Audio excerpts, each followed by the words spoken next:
अब उसे मौत की सजा होनी थी। ताकेशी ने सबके सामने उसके दिल पर वार करके उसे मार डाला। उस दिन राइजो के अंदर भी कुछ मर गया, लेकिन वो फिर भी ओजुनु से जुड़ा रहा। इसके कुछ साल बाद बर्लिन में मीका नाम की एक लड़की को निंजास के होने के कुछ सबूत मिले। इन सबूतों को लेकर वो अपने बॉस मैज़लो के पास पहुंची, लेकिन मैज़लो ये मानने को तैयार नहीं था कि ऐसे निंजास मौजूद हैं जिनके बारे में सिर्फ बड़े लोग ही जानते हैं।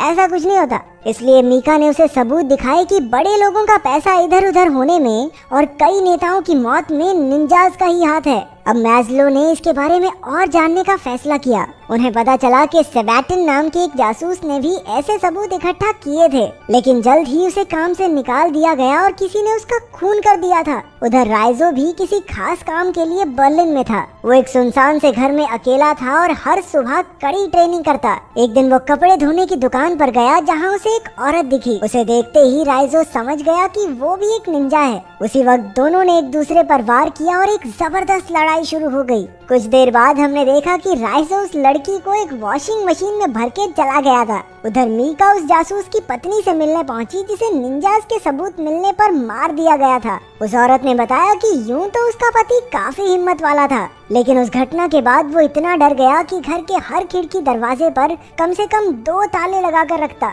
घर के हर कोने में रोशनी रहती थी। उसने परछाइयों के लिए कोई जगह छोड़ी ही नहीं कि कहीं कोई निंजा ना आ जाए। लेकिन उस रात जब वो आए तो बत्तियां अपने आप ही बंद होने लगी। अगले दिन मीका के ऑफिस में एक ऑफिसर आया, क्योंकि वो ऐसी चीजों के बारे में ज्यादा सोच रही थी जो उसके काम की थी ही नहीं। उस रात मीका ध्यान से घर लौटी, लेकिन उसने देखा कि पूरी गली में ही लाइट नहीं थी। वो फिर भी अपने घर में घुसी और उसी वक्त एक निंजा ने उस पर हमला कर दिया। हैरानी की बात तो ये थी कि एक दूसरे निंजा ने उसकी जान बचाई और सारे कातिलों को खत्म कर दिया। ये